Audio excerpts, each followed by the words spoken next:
Well, good morning, everyone. It's now time for Brainstorming the Human Connection, brought to you by the South Dakota Humanities Council.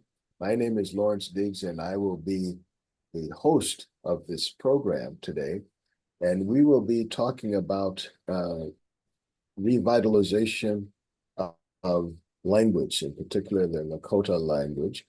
And we're going to be talking about it through talking about a film that's been made about the whole experience of both losing and regaining the language.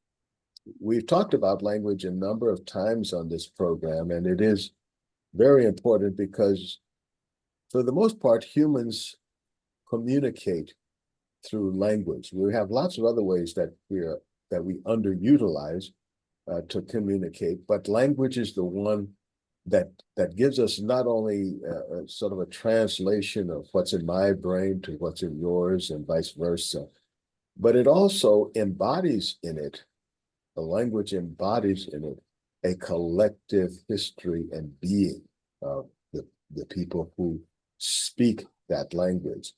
You know, a lot of times we think of language as just representative of a thing or an idea, but it ends up really taking in more than that. You know, it's a way that people sort of connect with each other and have a way to have a shared existence.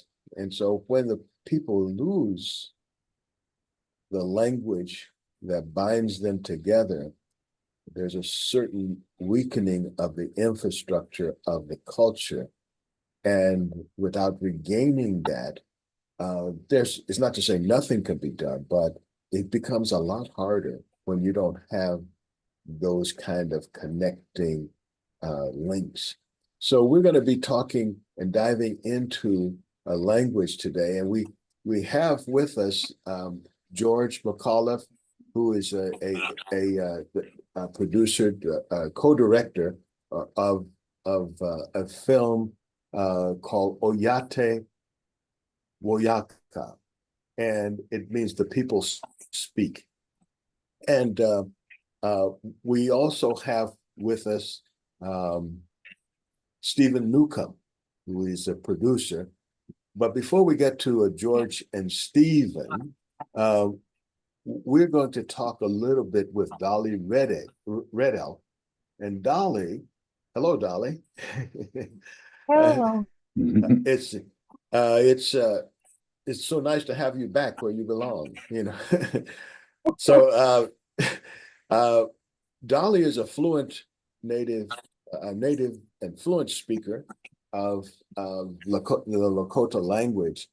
And so we're going to start off with Dolly so that we kind of, and also Dolly has to leave early. You know, we're lucky to get her. She's hot item these days. But we want to talk a little bit about the Lakota language and learning to speak it. Can you tell us a little bit about yourself, Dolly? What are you doing with besides speaking Lakota? What are you doing in this whole revitalization effort? First of all, thank you. Many thank yous for having this language revitalization. I'm currently teaching at McAuliffe College, and I've been there for 25 years now. The language, and I always I am grateful for my grandma who never spoke English. In boarding school era, deep inside, to hang on to Lakota language, our language. So at the age of 12, I did start speaking a little bit of English. But I always say, I don't know if this is, but I've been through the era. And I was just talking to my sister about it. And I said, what a painful that was.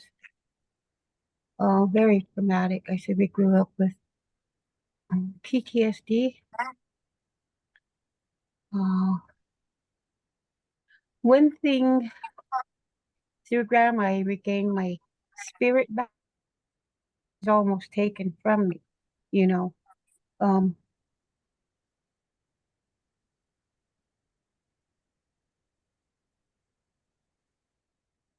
other questions?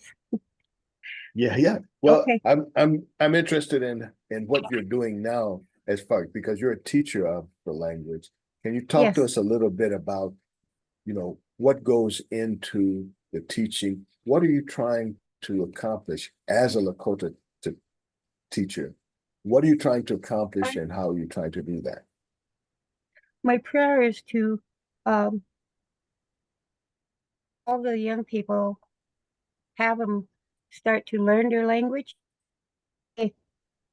In order to know yourself as a Lakota, know your language plus your culture. Then you could say, slow meet you. I know me from within. You know, that's what I'm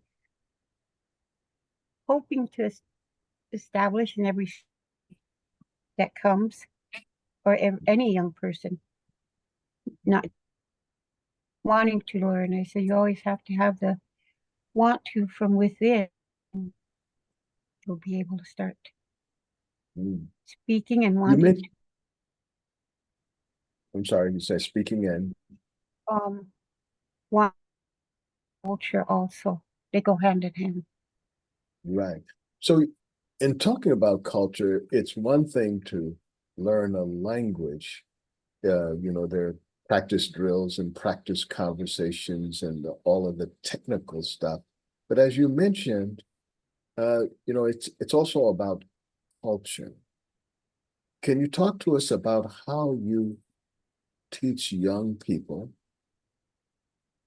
who don't know anything about the culture other than just sort of teaching history? This thing happened, that thing happened, not to, cast any shadow on that. That's important. But it always seems to me that culture is something a little bit more intangible than language. In other words, it's like, okay, you can understand something literally, but somehow just not get it. How do how do you how do you help young people to feel the culture, not just kind of know it intellectually or in their brain, but just feel, this is how I feel as a Lakota, especially if they're not living on the res, like how do you bring that to them? I introduce it by talking about our hunkake, our ancestors. Worry free, stress free. Um, then I begin with each research and then questions. Mm, And mm, that part, there is mm, always a lot of questions. And so by mm, introducing them researching like way of living, the foods, it all comes together and we all start talking about the mm, culture and why it's so important. I said the culture is important because one day you might have to go back to it. And so they want to learn about how the ancestors lived. And the mm. other day I So was do talking, oh, go ahead. no, you go ahead. Oh, okay. So the other day I was talking about, the cold is coming and how the ancestors prepared for the winter months. Every bit of the buffalo, including the hide.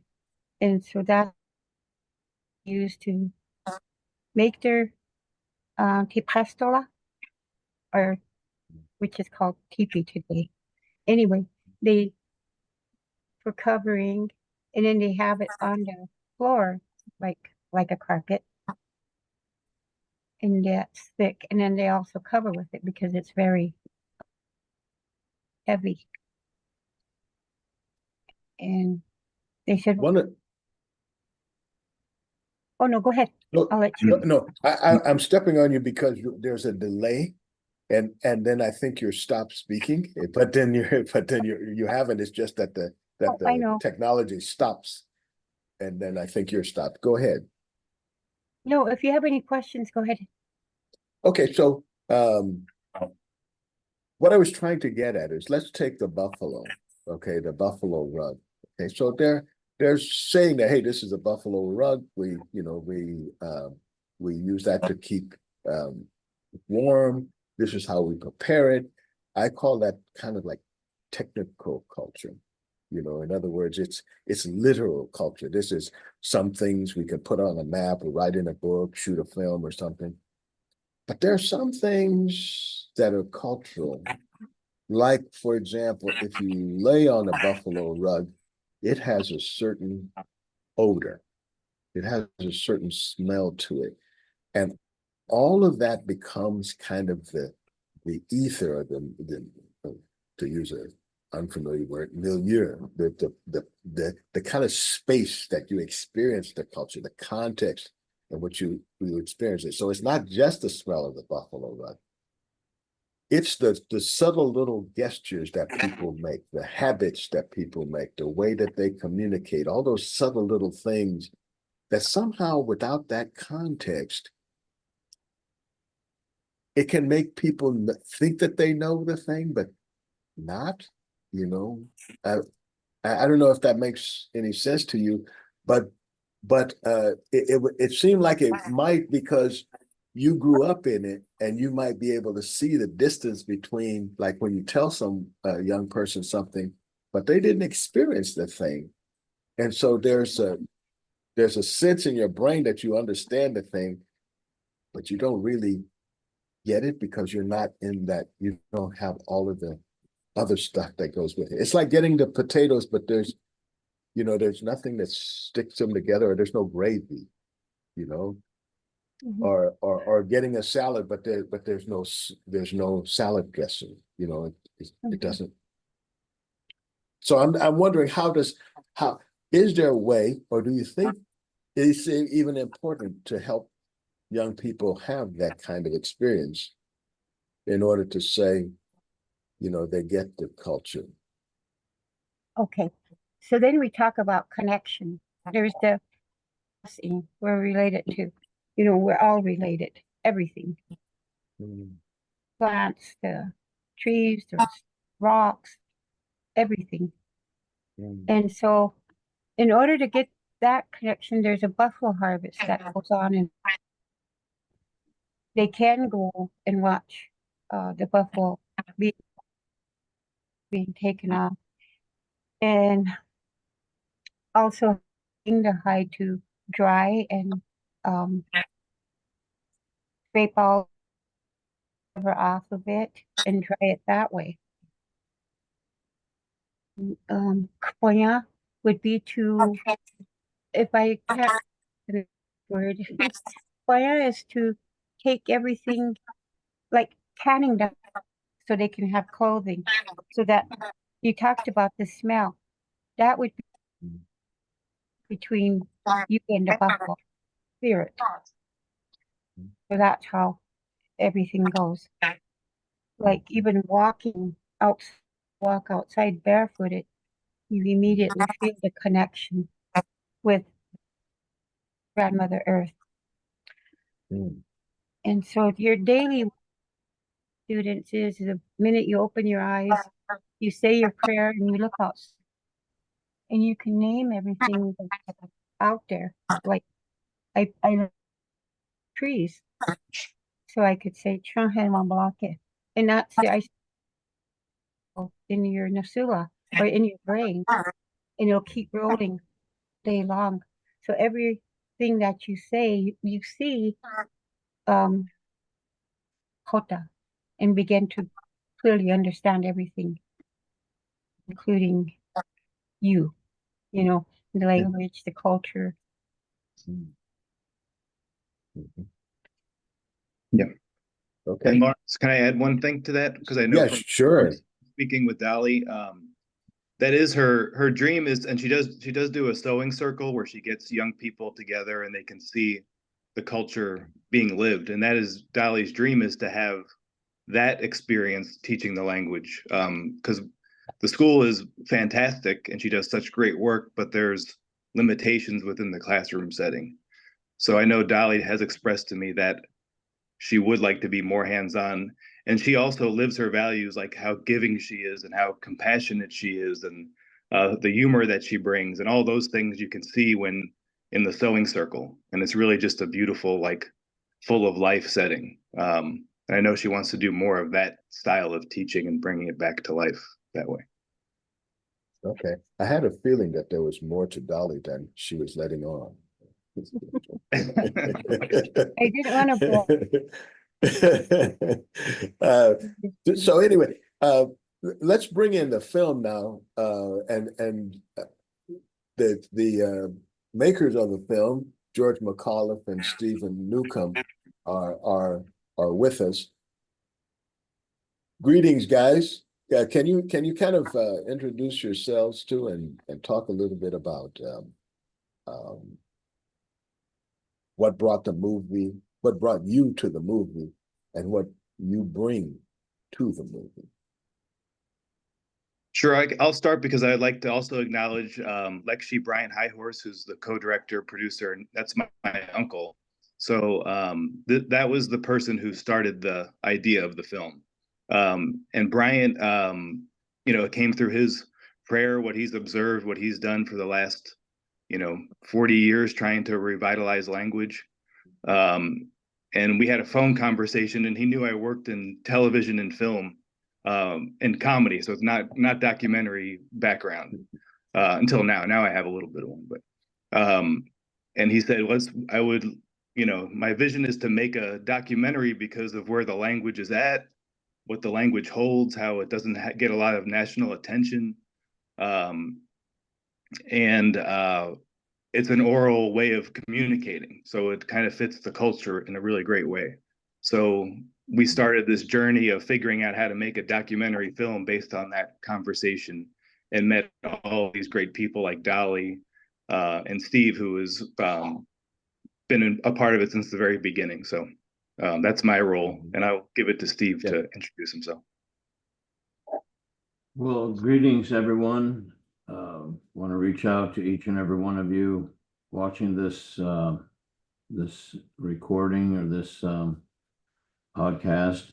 And my name is Stephen Newcomb. I'm Shawnee in Delaware, or Lenape, and I'm the co-founder and director of the Indigenous Law Institute that I started with my friend and mentor Virgil Kilstrade, an Oglala Lakota headman and fluent speaker who passed to the spirit world in February of 2019. Virgil and I worked together for more than 25 years on a project to call upon the Vatican to formally revoke the Inter Cetera Papal Bull of May 4th, 1493. These are documents issued by the Vatican during the 15th century, which called for the domination of all non-Christian peoples throughout the planet. And so that's really the context for what we're talking about with regard to the effort to destroy and kill our traditional languages by the colonizing powers that came by ship across the ocean to impose their system on everyone and everything.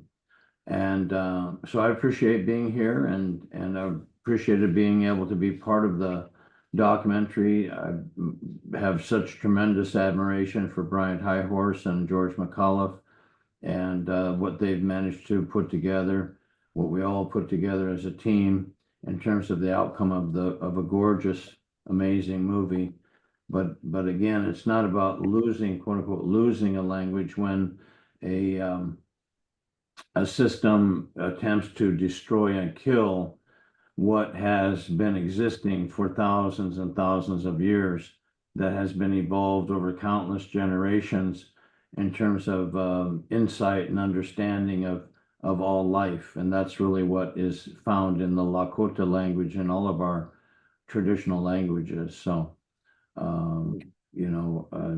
just say, Delaware says Steve Newcomb, Nula Lundum, Pau. Good to be with you all right here. All right. Thank you very much. I want to remind our esteemed audience here that this is an interactive program, that to say that we look forward to your contributions, questions, insights, whatever you have, you feel that you can contribute to this conversation, because it is really a conversation. On the top of it, we have some, those of us who are talking heads, you know, we're here to kind of initialize or capitalize the conversation, but it's all about your contributions into the conversation as well. So with that, does anybody have any questions or anything they would like to add? Lanico, you look like you're unmiked. I just wanted to first of all introduce myself. I'm from Cheyenne River, and I just wanted to share something I thought was terribly important from the last gentleman's comments. I had a very dear friend who taught the Lakota language for us in Bow College, where I taught, and she used what was called total physical response. And I don't know if anybody's aware of that as a teaching methodology, but What was that? What was that again, Lanico? There's some kind of background noise. I'm not sure where it's coming from, but it's baffling back to me too. What I wanted to say was that this dear friend of mine, Gladys Hawk, and I taught together at Sitting Bull College, and she used a methodology that we didn't know that at the time that this was actually a methodology, a pedagogical way of teaching people what they call the total immersion of language. So the total immersion of language that she shared was to recreate in a classroom, which we happen to have enough rooms to be able to do that. We divided it all up into different parts of a house, and we had all the various different elements that would make up a family living experience in that house situation. And then once we had, and she put a color guard kind of ribbon at the door. And so when you went into that room, you no longer spoke English. It was, if you stood there for 20 minutes and couldn't figure what to say or whatever, then you would pay attention to what my friend Gladys was doing. She spoke slowly enough that we were able to, students eventually began to figure out how to ask questions in Lakota. And so she was able to respond back to them in a way that she would ask them to repeat. And so we had it was very slow immersion experience, but at the same time, it was very rich, because as the students became more vocabulary strong and having the ability to respond in a way that took them from just standing at the door to being able to sit down, stand up, to pick up something that and we labeled, after a while, we labeled some of the objects there. But for the first couple weeks, it was just listening to the language being spoken. And she had several elders from the communities, McAuliffe communities, Bear Soldier, and Bateau, places that elders lived. And they came in, and the two of them would go through pantomime experience of making something and talking about it at the same time that they were making it. So it's like a live, interactive, visionary experience for the person who was watching. And then they were invited to come in and do some of the things with the women. I found that to be very much like another experience, my graduate work was at Middlebury College at the Breadloaf School of English, and there is a language school at that particular institute. And this is very much the way in which they were also teaching such languages that were very difficult, like Russian and Chinese, Mandarin, Cantonese, Tagalog, and various languages that were being taught when I was taking classes there. So what I have learned over the years is that many of our communities on the reservations, our nation land, our homeland, are all being, they're using various ways of the immersion process. And I wanted to remind the panel, everybody listening, that this is what Marla is doing at the Lakota Youth Development Center. And they're also learning skills there that are entrepreneurial, so that the young people there are learning how to become keepers. So I thought I'd share that. Well, thank you very much for sharing that. And I will say personally that that's how I studied French. They put us in a place, it was in a village in West Africa. And once you came, the first week, they just help you to get oriented so you can speak some English. But by the second week, we weren't speaking any English. Everything, if you had to go to the bathroom, whatever you had to do it in French. And in 13 weeks, I left and I started teaching people. I was there in the medical corps, and I started teaching guys what I had to teach them in French. And the big difference is that you think in the language, you're not translating. You get out of the idea of like, this word means this in French and this in English, because it never does. There are no real direct translations. So that's what I was trying to get at, is you have to feel the language. And to feel the language, you have to be in a kind of situation where people are speaking it all the time. So you don't have to think about it in English. You have the practice and the experience of thinking about it in whatever the target language is. And that becomes a whole experience by itself. Can we talk a little bit about the film? Tell us what you guys are trying to accomplish in the film, and tell us about the film for those who haven't seen it. And I think we have a link to where you can be able to see it in a few days. But can you talk about what the film is about? Yes. So the film is divided into a few different parts. It starts off in the language, so you can really get the feeling of being immersed in the language with an elder speaking, and it has a lot of different shots of the Black Hills.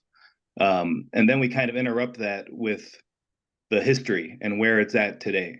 And Steve was really, a big part of that piece of the film, and just contextualizing what led to these conversations and why it's such a struggle to bring the language back today.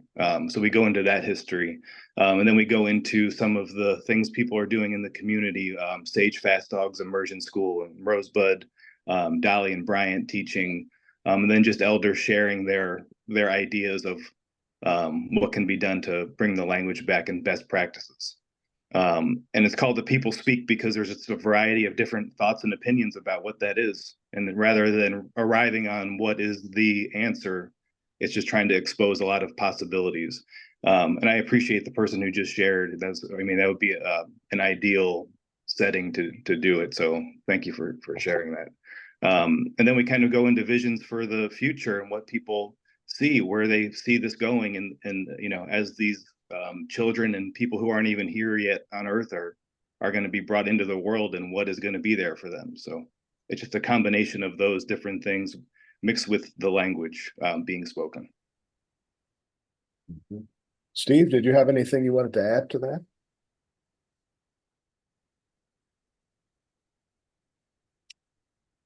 You'll need to turn on your mic, though. I'm sure whatever you have to say is valuable. That would be helpful. There you go. I think that the profound nature of the movie is that it, because of the beauty of the land and the way in which the language is spoken, several people, my wife and friends who have watched even the trailer, it brought tears to their eyes. The opening is that profound within the first minute, because there's a beauty within the language. There's, even if you don't understand those words, there's something deep within a way in which the language touches you, your spirit, and it activates something within you, within your heart. And so I think that's what's so remarkable about the movie, that it does do a tremendous job of communicating that. And then, of course, the profound nature of what happens when children are taken from their loved ones and from their family settings and forced into institutions where they are abused and subjected to all kinds of traumatic, just horrific treatment in an effort to destroy something that has been a part of the people for such a long period of time. Then trying to reconstruct that, to take that wreckage that's left over and attempt to come back from that. And I think that with Dolly and other elders, one of the things that you talked about, the subtleties of culture and so forth, and just being able to be in a room with an elder in the way that Dolly communicates with the students, that in itself is communicating such a profound aspect of the culture, and especially the people, the generation that grew up with their grandparents. My grandma, my Shawnee grandma, Bessie Edmonds, was very influential in my life, and so I have that sense of an elder, and the beauty of the people that are able to communicate that warmth of feeling and affection. So yeah, it's very subtle, but it's tough to reconstruct that which the United States worked so hard to destroy in terms of an entire world and a mental world and the spirituality within that connection. So that's what people are working with and doing a tremendous job, I think, given the circumstances. Thank you for that, Dolly. I know she has a hot date or something she has to go on. I know. But I'm very sorry, and I greatly appreciate all interest, and thank you, Stephen, Yes, George, for inviting me. Anyway, everyone inviting me. But I do have to. I'm very sorry. But if you have any questions, thank you for your contribution to this conversation, Dolly. Okay. We really appreciate that. over. go Silk Shout. Twenty. Yeah. I'd like to come back to this, but Stacy has her hand up. Stacy, were you trying to add Hi. something? Yeah, going to what Stephen said about the trailer. I actually have the trailer loaded, so I'd like to share that. Yeah. If I can share my Oh, screen, that'd be great. so everybody Yeah, gets yeah. a chance to see it. So if you guys will bear with Yes. me for just a second, I will share that and we can all watch it together. Okay.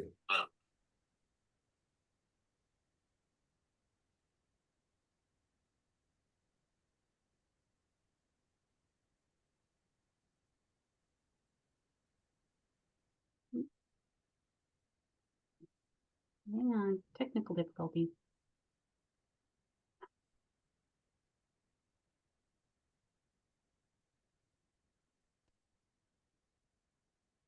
Here we go. Here we go.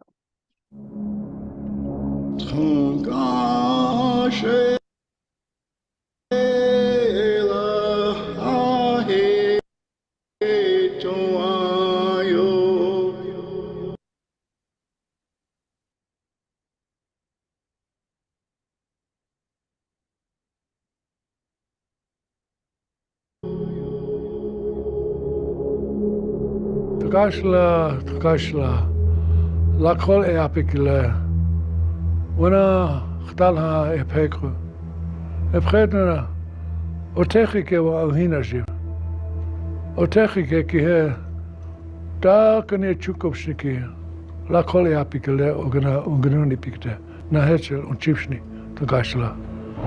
And if we lose the language, we don't have a culture.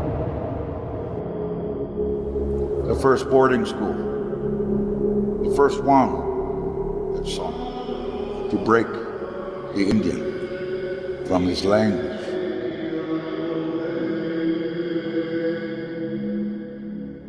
We brought them home. We brought these children's bones home. It's part of the healing that we wish to see happen among our own.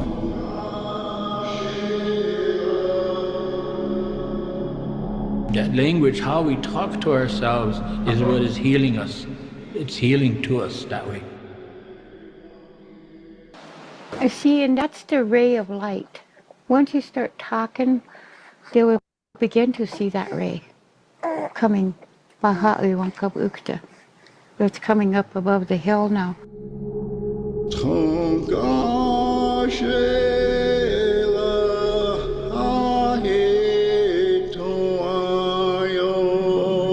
If you keep listening to me, you will understand.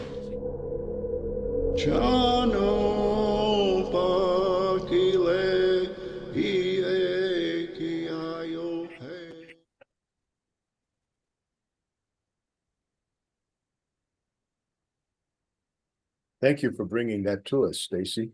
I think it gives us a little bit more, something a little more tangible about the project. I'd like to go back to something that I think both George and Stephen referenced in one way or another, and that's the papal bull about the doctrine of discovery, basically saying, hey, like all these people that are not Christian, they're not a thing. And I think that that's important because it gets to the basis of destroying a people, or if as a kind of before you get to that maybe and just kill everybody, you kill their spirit, or you kill who they think they are, and you chop off their head and put your head on it. The idea that, well, whatever we believe and whatever we think and however we are, that's a superior thing. So somehow it's a gift to those people to destroy their culture, because their culture really isn't a thing, and they like they're following the devil, or whatever way that they rationalize it. And I think this is important to all of us, because that gets to this whole idea of my way is the only way, and a lot of that, I mean, there's lots that can be said about that, but I think that the whole effort to destroy the culture is based on that concept, based on that papal bull, that you have a right, dare I say, the duty to destroy those people's culture, because that's the only way you can bring them to be like us. And of course, we're perfect, and so therefore they should be like us, and to me, that's the basis of all of the things that was done on that behalf. So I'd like you to talk a little bit about what that was like. What was that experience? What it was, the deconstruction of the native culture like? How was that done? Yeah, I'll leave that to Steve, because he's maybe the best person to, in the country to be answering that question. Well, thank you for that question, Lawrence. It's quite profound to look at the nature of those documents. I've been studying them in Latin and English since 1989, and to look at the details of the documents is quite extraordinary. There is a particular sentence in one of the papal documents. There were 4 issued in 1493, and the one from May 3rd of that year has some Latin language that talks about lands discovered and to be discovered, que sub actuali dominio temporali alicorum dominorum Christianorum constitute non essent. And what that means is lands that are not established under the domination, dominio of any Christian dominators. And the papal document from September 26th of that year takes that specific sentence and places it at the opening of that September 26th document. So it lets us know that that was their main intention, to go forth and locate across the ocean places that were not yet under their domination. And so it gets into understandings of property and civilization, humanities, their ideas of what is it to be human from the Greco-Roman tradition of that concept.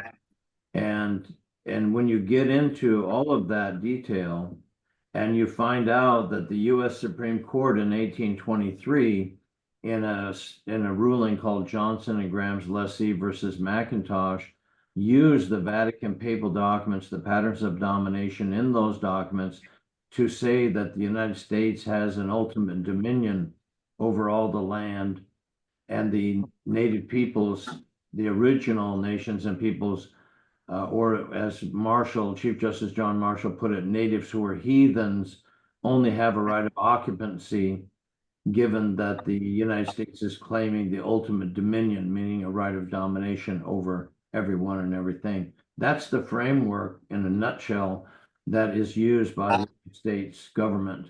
It's called fundamental organic law. And when you go to the Organic Law of the United States, published by Congress in two different volumes, one in 1877 and one in 1908, I believe it is, that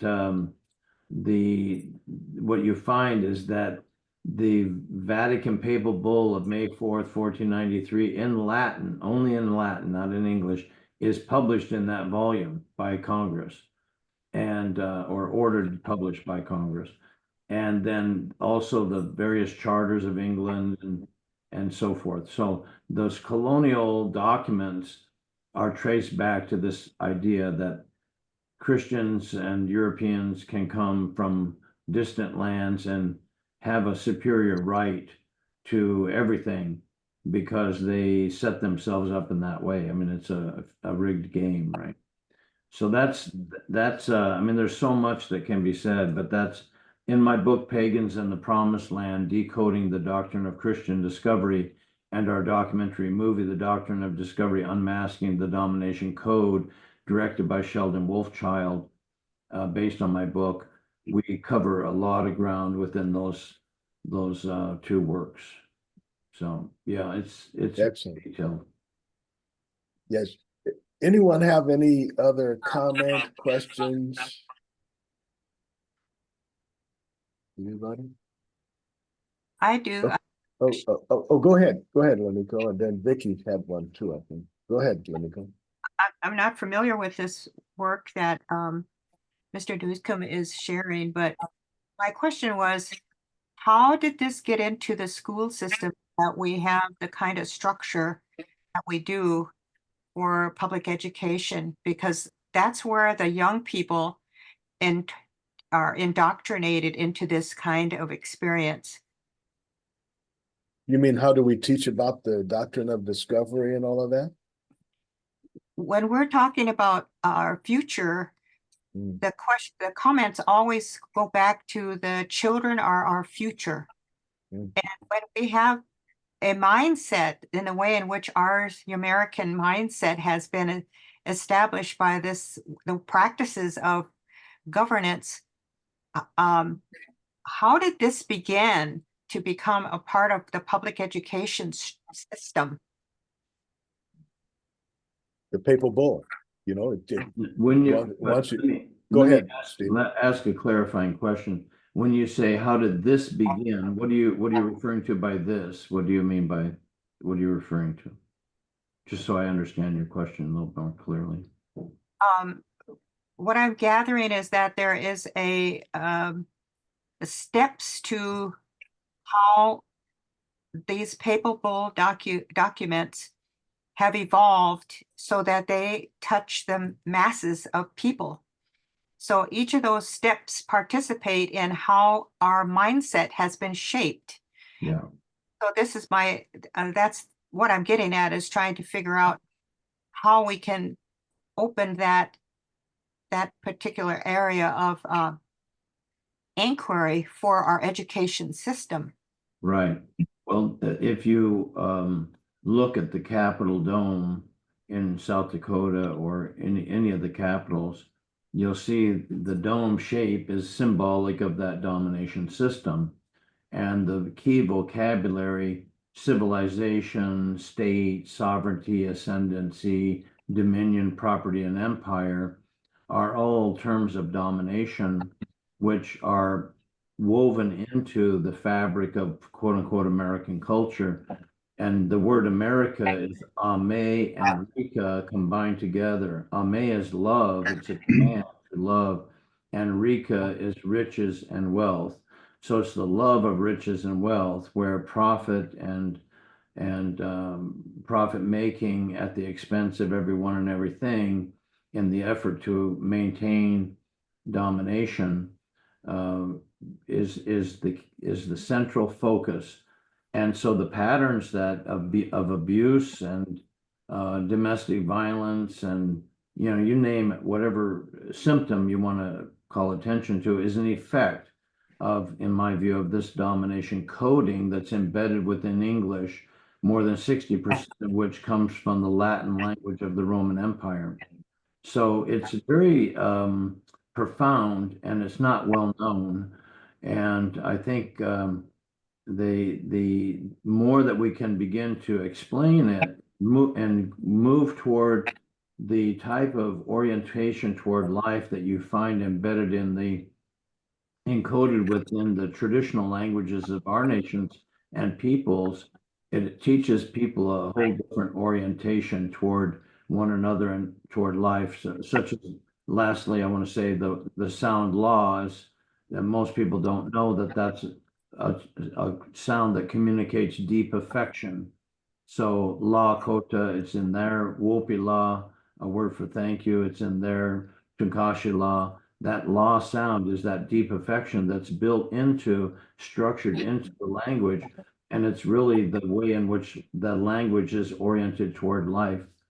And so there's much that can be said, but that's such a profound question you're asking. And I think that it's up to the educational system to be receptive to this kind of unique information that has not been well explained. And, we've gone down the rabbit hole to such an extent that we have a very unique take on all of this. So thank you for that profound question. York, were you going to say something before we get to Vicky? No, Steve covered it. That was yeah. Okay. Vicky, you had a question or comment? Yeah, I keep thinking this domination is inherent in being human as well as animals. I guess my question would be, when the tribes were separate early on, I was wondering if there was one tribe that had the desire to dominate over another tribe. And I guess what I'm getting at is, when I look around the world, and I've traveled a fair amount around the world, I keep seeing this domination, and it's warlike. And then I think, how is one tribe dominated, or do they let themselves be dominated? And so I'm thinking, if you're a gentle culture, you're just going to be dominated. And maybe that's the way it always was and always will be, because it's currently going on now. And we give it a bad rap, as though we shouldn't do it. But I really think that within our nature, we're bound to do it. And I don't know what the cause of that is, if it's preserving one nature over one culture over the other. I mean, I keep wondering, why does why does somebody dominate? What's the point of it? And is the person that's being dominated, are they taking a closer look at it? Like, okay, why did this happen? If I'm a peaceful culture, am I prepared to defend my culture against this other person, this other culture? What do I do to preserve it? I guess at first, I just couldn't believe that we dominated the Native Americans so quickly, so easily. It's like, what did we do? Because I'm just learning about this the last few years, but I'm thinking it's not preventable. I think that's such a profound point that you're making, and I appreciate you bringing that up. The way in which Virgil taught me with regard to the 7 laws, the Wope, the 7 laws of the Ochete Shikoin, the 7 council fires of the Great Sioux Nation, to use English to talk about a little bit. But it has to do with the way in which there need to be safeguards, in a sense, to teach people a different way of behaving. So in other words, if the 7 laws were how to dominate everyone, then we would say, well, that's just innate within that culture, within that language. But instead, the first law is Wachante Oganake, to share, to care, to give, and to carry the welfare of the people, the well-being of the people in your heart. That's not an orientation toward domination. That's something altogether different. It's a generosity principle. The second one is compassion, as Woa Onshila. Woa Oniha is to honor and respect. And Woa Hitike, which is to be disciplined in living according to your principles, to have courage and bravery, to seek knowledge and wisdom. And there's a way in which the ceremonial life, through the different types of ceremonies and the language associated with the ceremonies and the spiritual orientation, assist us to heal ourselves so that we're not coming from a place of anger, or if we have that anger, we transmute it into something that's a positivity energy that will be healing and guiding and beneficial to people. If I sum it up in a real concise statement with regard to our original instructions, it's to be able to live in a manner, we should live in a manner that's beneficial to ourselves, to one another, and to all life. Those are the guiding kinds of principles and ideas that we have that have been evolved over thousands and thousands of years. So yes, there was conflict, there is strife, there is competition, there's all these things. But if you don't have the counterbalance to that through these types of teachings, then that's all you have. You don't even have that alternative. So it would be a much longer conversation to get into the ways in which the United States, as the American empire, came over on top of all of our nations and peoples, such as Mad Anthony Wayne in 1790s. He bragged of having burned 50 miles of cornfields, which was our food supply going into the winter. And then everybody had to come to the table and sign that treaty, or put their X on that, their mark on that treaty, because of the fear of starvation in the winter. So, it wasn't some simple thing where they just managed to overrun us without any effort on our part. They drove us into starvation conditions, did everything they could to wage war against us in an effort to take all the resources. If you have trillions and trillions and trillions of dollars of resources available to you, and all you got to do is clear these people out, and it's all yours. Of course, that's going to be the pattern. But your question is more profound, because why is it and how is it that the claim of a right of domination has been made into the organizing principle of the planet at this time? It doesn't have to be that way. Very powerful interests choose to have it be that way. And I think we have to advocate to end that claim of a right of domination and have life be based on a totally different set of principles which are embracing of the value of life of everyone and everything. So thank you. I think it's worth, thank you, Stephen. I think it's worthwhile mentioning that research shows that 4% of the human genome are clinically diagnosable as sociopaths. That's profound information, because it means that when you understand sociopaths, and I would suggest a book called The Sociopaths Next Door, and when you realize how profound and how much they manipulate everyone else into doing things that they don't really want to do, but those people, one thing they lack, which makes them sociopaths clinically, is they lack the brain part that would allow them to have empathy. They can learn empathy as a kind of a historical or a kind of a technical thing, but they can't feel it because it's not part of the way their brain is made up. Just like a blind person can't see because their eyes or that part of the brain doesn't work. That part of their brain doesn't feel empathy. Those people end up manipulating the rest of us into acts that we don't want. Much like, and this woman who wrote the book makes the example, the person who's comes into an office space that everybody's getting along, and that person shows up and suddenly over a period of 3, 4, 6 months, everybody's fighting each other. It's total chaos. And if they leave, everything kind of goes back to normal, unless people keep following that, or unless you brought in some more sociopath. But you think about it, out of every 100 people you meet, there's a chance that 4 of them are these kind of people. That, to me, explains why we have things going on that doesn't work for the rest of us. We're down to 2 minutes, maybe 1.5. Are there any closing thoughts that you guys can leave us with, other than go see the movie or watch a movie on PBS? Stacy, you were going to say something?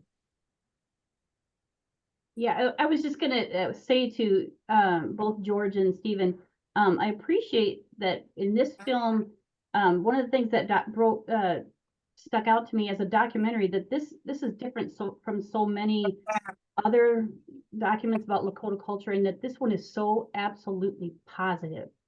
Like, you don't get the stereotypical, oh, this is the poverty, this is the, this is the negative. This film is amazing. And I am so glad that I want to tell everybody, actually, the film is actually going to be available nationwide on November 2nd through the media company that's putting it out. I encourage everybody to take a look at it, because it's absolutely amazing. Well done, gentlemen. Thank you for bringing that to us. That's all I wanted to say. Thank you. Really, really appreciate that.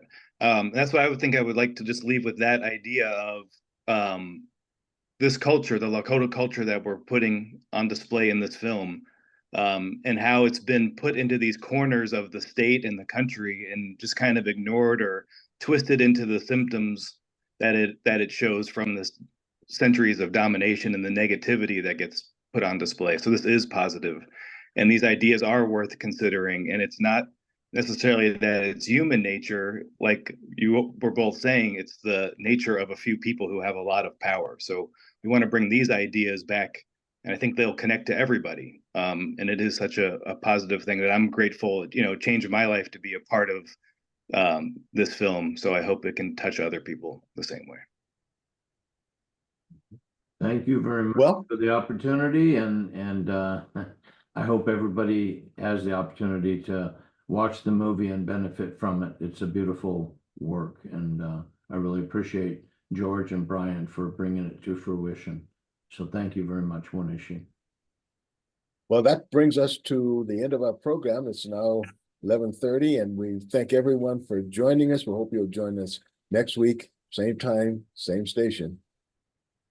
Goodbye.